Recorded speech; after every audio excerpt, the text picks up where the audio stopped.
जम्मू के विधानसभा लिए चलते जहां इस वक्त जोरदार हंगामा हो रहा है, हाथापाई तक की नौबत आ चुकी है। ये तस्वीर जरा देखिए जम्मू कश्मीर के विधानसभा के भीतर की, और ये हाथापाई की तस्वीरें सामने आई है जम्मू के विधानसभा से, जहां पर आपको याद होगा कि बीते कल ही धारा 370 की बहाली को लेकर के प्रस्ताव पेश किया गया था, जिसके बाद से बीजेपी के विधायकों की ओर से जोरदार हंगामा किया गया था, नारेबाजी की गई थी। लेकिन आज धक्का मुक्की की तस्वीरें इस वक्त आप जम्मू के विधानसभा से देख रहे हैं, जहां देखिए कैसे बीजेपी के विधायक और विपक्षी दलों के विधायक आपस में भिड़ते हुए दिखाई दे रहे हैं। ये पूरा मामला बताया जा रहा है जो विवाद शुरू हुआ था धारा 370 की बहाली को लेकर के शुरू हुआ था, और जिस तरह इससे पहले आपने देखा कि कैसे बीजेपी लगातार इस बात को लेकर के प्रोटेस्ट कर रही थी और ये कह रही थी, मांग कर रही थी कि धारा 370 को दोबारा बहाल नहीं किया जा सकता। बावजूद इसके जब ये प्रस्ताव लाया गया,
इसमें ज्यादा जानकारी के साथ दीपांकर गुप्ता इस वक्त हमारे साथ जुड़ चुके हैं। दीपांकर, आखिर इस हाथापाई की नौबत क्यों आन पड़ी विधानसभा के भीतर जम्मू में, और इसी वजह से विधानसभा की कार्रवाई भी स्थगित करनी पड़ गई? देखिए, ये चीज पहले से ही पता थी कि जम्मू कश्मीर में आज विधानसभा में जो सत्र है वो हंगामेदार रहने वाला है, लेकिन इस सब के बीच आज जैसे ही लगभग 9:45 बजे के करीब सभी विधायक जो है वो पहुंचे हैं और उसके बाद 10 बजे ये पूरा जो सिलसिला था शुरू होना था। अभी स्पीकर अपनी कुर्सी पर बैठे भी नहीं थे, बेल के बीच में ही यानी कि बिल्कुल सेंटर में ही नेशनल कॉन्फ्रेंस और बीजेपी के विधायकों के बीच कहासुनी हो गई और वो कहासुनी कब हाथापाई में बदल गई। हालांकि जो मार्शल थे उन्होंने तुरंत जो है वो बीच में हस्तक्षेप करने की कोशिश की, लेकिन इस बात को समझना होगा कि 28 विधायक जो है वो बीजेपी के पहले ही तैयार थे। उन्हें ये पता था कि उन्हें आज प्रोटेस्ट करना है, उन्हें ये इस चीज को जो अपनी विरोध है उसे कंटिन्यू करना है। और यही बात कल leader of opposition Sunil Sharma ने अपनी प्रेस कॉन्फ्रेंस में भी कह दी थी कि हम अपना विरोध जो है वो सत्र के अंदर और बाहर सड़कों पर दोनों ही तरफ जारी रखेंगे। और वही चीज देखने को मिली, 10 बजे जो शेड्यूल टाइम है उससे पहले ही आपस में ये बीच में ही अपनी अपनी कुर्सियों पर बैठा भी कोई नहीं और बैठने से पहले ये हाथापाई की नौबत आ गई है। हालांकि ये भी हम आपको बताते चले कि इसके बाद ये जो सत्र है ये चलने के आसार किसी भी तरह से नहीं दिखाई दे रहे हैं। कल भी पहले 10 मिनट, उसके बाद 1 घंटा और फिर पूरे दिन के लिए इसे जो है वो स्थगित कर दिया गया था और इसी तरह के हालात जो है वो आज भी बने हुए हैं। ठीक है, लेकिन जब पहले ही धारा 370 की बहाली का विरोध जाहिर कर रही थी बीजेपी और इस बीच में अपना वो प्रोटेस्ट भी जारी रख रहे थे, बीते कल भी हमने नारेबाजियां सुनी थी, लेकिन हाथापाई तक बात आ जाना, ये एक कैसा मैसेज देना चाह रहे हैं तमाम विधायक? क्योंकि ये मैसेज और इस वीडियो को देखने के बाद से आम जनता के बीच में भी तो गलत संदेश जाएगा। देखिए, जनता के बीच क्या संदेश जाता है इसकी परवाह किसी भी विधायक को बिल्कुल भी नहीं है। ये स्पष्ट बात है, इसमें कोई हम कहने में संकोच नहीं करेंगे। अपना अपना जो राजनीतिक हित है, जो अपनी अपनी पार्टी का राजनीतिक हित है, उसे किसी भी तरह से साधना और उसे लेकर आगे बढ़ने में किसी भी लेवल तक जा सकते हैं। पहले भी अलग अलग जो राज्यों की विधानसभाएं हैं या फिर लोकसभा में भी, राज्यसभा में भी हमने इस तरह के कई जो है वो प्रदर्शन देखे और यहाँ पर ये चीज जरूर थी कि पहले बैठ जाते अपनी जगह पर और फिर एकदम से एक तरीके से विरोध प्रदर्शन शुरू करते तो शायद कुछ अच्छा लगता, लेकिन बैठने तक की भी नौबत नहीं आई। जैसे ही लगभग 15 मिनट पहले ही तमाम जो विधायक है वो पहुंचे और उसके बाद ये प्रोटेस्ट जो है वो बीच में ही ये एक दूसरे से भिड़ गए। लेकिन बताया ये भी जा रहा है कि एलओपी की ओर से इस प्रस्ताव को खारिज कर दिया गया, ये कहते हुए कि पूरी तरीके से सैद्धांतिक नहीं है, ना ही संवैधानिक है।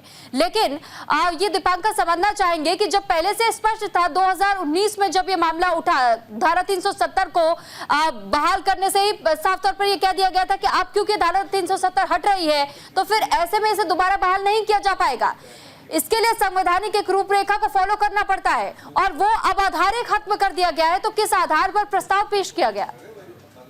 देखिए, ये नेशनल कॉन्फ्रेंस भी बहुत अच्छी तरह से जानती है कि संवैधानिक रूप से और जब देखा जाए तो ये जो इन्होंने रेजोल्यूशन लाया है इसका आगे कोई फ्यूचर नहीं है, क्योंकि ये यूनियन टेरिटरी है। इस समय हम यूनियन टेरिटरी में है और यहाँ पर जो लेजिस्लेशन के भी पावर्स हैं वो JNK रीऑर्गेनाइजेशन एक्ट के बाद काफी कम हुए हैं। तमाम जो बिल्स हैं वो LG के पास जाते हैं और निश्चित तौर पर LG इसे खारिज कर देंगे। लेकिन इसके बावजूद पब्लिक में एक मैसेज देना कि हमने जो कहा था वो हमने कर दिखाया है, हम धारा 370 की बहाली को लेकर अपना स्टैंड जो है वो टफ कर सकते हैं। और शायद ये ऐसा होता भी नहीं अगर PDP की तरफ से एक रेजोल्यूशन 3 दिन पहले जो दिन था उस दिन नहीं लाया जाता। पर नेशनल कॉन्फ्रेंस को अगर लगा कि ग्राउंड जो है वो PDP कहीं गेन ना कर जाए तो इस चक्कर में ये रेजोल्यूशन का लाया गया। और ये चीज सबको पता है कि सिवाय नारेबाजी के, सिवाय एक तरफ जहां नेशनल कॉन्फ्रेंस मिठाइयां बांटती जम्मू और श्रीनगर में कल दिखाई दिए, वहीं सड़क पर उमर अब्दुल्ला के पुतले फूकते जो है वो बीजेपी वाले दिखाई दिए। इस सब के अलावा ये जो रेजोल्यूशन है इसका कोई आगे आधार होने वाला नहीं है।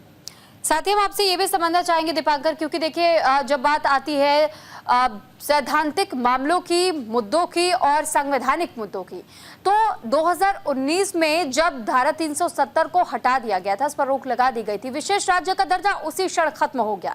लेकिन जब इसका कोई आधार ही नहीं बचा, इसके बाद भी मैनिफेस्टो में इसे नेशनल कॉन्फ्रेंस ले आई और मैनिफेस्टो में रखने के साथ जब सरकार चुन ली गई तो इसके लिए प्रस्ताव भी पेश किया गया और इसे पास भी करवा दिया गया।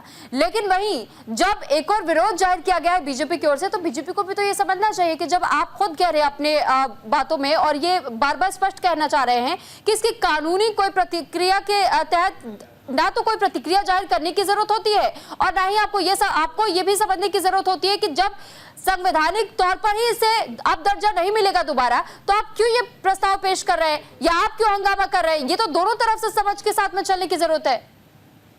देखिए, भारतीय जनता पार्टी के विधायकों, अगर हम 10 साल पहले की बात करें तो पूरी जिंदगी अपोजिशन ही करते आए। कल लगभग 10 साल के बाद जम्मू कश्मीर में जो अपोजिशन वाले रोल में बीजेपी नजर आई, या फिर अगर हम कहें तो बीजेपी का जो अपोजिशन वाला चेहरा है वो सबके सामने आया जब उमर अब्दुल्ला के पुतले फूके गए। और बीजेपी ने ये मन बना लिया है कि आज जो चौथा दिन है और कल 5वां दिन है, सदन नहीं चलने देना है, कोई कार्रवाई नहीं होने देनी है। इस मुद्दे को लेकर स्थगित करवाना है और स्थगित करवाकर ये जो सत्र है कम से कम 4-5 दिन का, इसे खत्म करना है और अपना विरोध जो है वो जारी रखना है। और इसी एक उद्देश्य को लेकर आज सुबह से ही ये चीज हुई। हाँ, इसमें जरूर, लेकिन इस टकराव के साथ दीपांकर सरकार कैसे चल पाएगी? किसी नतीजे पे तो पहुंचना पड़ेगा। एलओपी कहते हैं, सुरेंद्र चौधरी का ये कहना है कि देखिए, अगर इस तरीके का मुद्दा प्रस्ताव के तौर पर लाया जाता है विधानसभा में तो हंगामा तो होगा, लेकिन वो ये समझना भूल जाते हैं जब आप खुद इसे गैर कानूनी बता रहे हैं, गैर संवैधानिक बता रहे हैं, तो फिर आप इतना ज्यादा हंगामा क्यों कर रहे हैं? सिर्फ इस वजह से क्योंकि आपको सत्र रद्द करवाना है? बिल्कुल, जो एलओपी सुनील शर्मा है भारतीय जनता पार्टी के, कल ही उनकी प्रेस कॉन्फ्रेंस में ये सब चीजें साफ हो गई थी कि तो एक तरफ वो ये कह रहे थे कि इसका कोई संवैधानिक आधार नहीं है, दूसरी तरफ वो ये भी कहते दिखाई पड़े कि हम सदन में अपना जो विरोध प्रदर्शन है वो पूरी तरह से जारी रखेंगे, सड़क पर भी विरोध प्रदर्शन जारी रखेंगे। लेकिन ये उम्मीद किसी को भी नहीं थी कि आज सुबह जैसे ही आएंगे सीटों पर भी नहीं बैठेंगे, स्पीकर के आने से पहले ही इस तरह से इतना बड़ा जो बीच वेल ऑफ हाउस में ही कहासुनी होगी और कहासुनी जो है वो काफी हद तक मारपीट या हाथापाई, अगर हम इसे कहें तो हाथापाई में बदल जाएगी। ये बिल्कुल भी शोभनीय नहीं है। ठीक है, वहीं दूसरी तरफ विपक्ष की ओर से भी हम देख रहे हैं कि ऐसे अब तक प्रतिक्रियाएं सामने आती रही हैं और ये बार बार इस बात का जिक्र करते हैं, लेकिन कांग्रेस अपना स्टैंड पूरी तरीके से क्लियर नहीं करती है। धारा 370 का मुद्दा जब भी गर्माता है, तो इस बार कांग्रेस का क्या टेक है? देखिए, कल जब ये एकदम से प्रस्ताव आया तो कांग्रेस जो है वो डायलेमा में दिखाई दी। तारिक अहमद कर्रा थोड़ी देर के बाद मीडिया से मुताबिक हुए, उन्होंने कहा कि लोगों की आकांक्षाओं के हिसाब से ये जो एक प्रपोजल है ये लाया गया है, यानी कि बीच का रास्ता वो भी अडॉप्ट करते दिखाई दे। हमें समझना होगा, पॉलिटिकल एक नेशनल पार्टी है, सबसे पुरानी पार्टी है कांग्रेस, और उनकी पॉलिटिकल मजबूरी है। अगर वो यहाँ पर नेशनल कॉन्फ्रेंस का खुलकर समर्थन करते हैं तो पूरे देश भर में इस बात का जवाब देना भारतीय जनता पार्टी काफी ज्यादा हमलावर हो जाएगी। और इस बात का जवाब देना कि क्यों धारा 370 की बहाली को लेकर कांग्रेस नेशनल कॉन्फ्रेंस के साथ खड़ी दिखा रही है। ये पॉलिटिकल मजबूरी जो है, ये पॉलिटिकल मजबूरी काफी ज्यादा घातक कांग्रेस के लिए नेशनल लेवल पर साबित होगी। यही वजह है कि तारिक अहमद कर्रा कल बाद में जब भी मीडिया से उन्होंने बात की, उन्होंने बीच का रास्ता अपनाने की कोशिश की। हालांकि वो एक लाइन जरूर बोलते दिखाई दिए कि ये लोगों की अपेक्षाओं के हिसाब से लाया गया है, ये बिल वगैरह लाया गया, इस तरह की बीच का रास्ता उन्होंने लगातार अपनाया। नहीं, लेकिन किन की अपेक्षाओं का जिक्र करें दीपांकर, क्योंकि आम जनता तो वहां पर इस बात से बहुत ज्यादा नाराज नहीं दिखाई देती। हाँ, धारा 370 को लेकर या विशेष राज्य के दर्जे को लेकर के जरूर कई बार डिमांड्स की गई थी। हम आपके पास लौटेंगे। दोबारा ये तस्वीरें विधानसभा के भीतर से सामने आ रही है, जब देखिए एक बार फिर से धक्का मुक्की की तस्वीरें देखने को मिल रही है और एक्सक्लूसिव तस्वीर इस वक्त हम आपको दिखा रहे हैं। दरअसल बीजेपी के विधायक जो कि बीते कल सिर्फ नारेबाजी करते हुए दिखाई दिए, तो आज सत्र की शुरुआत होने से पहले ही जो वेल ऑफ हाउस होता है, यानी कि विधानसभा के बिल्कुल बीचों बीच सेंटर में पहुंच करके नारेबाजी उन्होंने करनी शुरू कर दी। 5 अगस्त जिंदाबाद के नारे लगाए गए, जय श्री राम के नारे लगाए गए, भारत माता की जय के नारे लगाए गए और साथ ही आपने बीते कल भी सुना होगा किस तरह बीजेपी के विधायकों ने नारा दिया था कि जहां हुए बलिदान मुखर्जी वो कश्मीर हमारा है। और इसके साथ साथ में लगातार ये नारेबाजियां जो की जा रही हैं, बार बार धारा 370 की बहाली के खिलाफ अपना विरोध जाहिर कर रहे बीजेपी विधायक। इसी बीच में पोस्टर्स भी दिखाए गए और इस पोस्टर में भी धारा 370 के खिलाफ में बीजेपी के विधायक तमाम खड़े हुए नजर आए, यानी कि जो प्रस्ताव पेश किया गया उसके खिलाफ में ये सभी विरोध जाहिर कर रहे थे, नारेबाजी कर रहे थे। और जैसे ही विपक्षी दलों की ओर से आते हुए किसी ने पोस्टर को फाड़ने की कोशिश कर, फिर देखिए देखते देखते हंगामा इतना बढ़ गया कि आपस में ही गुत्तम गुत्ती की तस्वीरें सामने आई है। तो विपक्षी दल और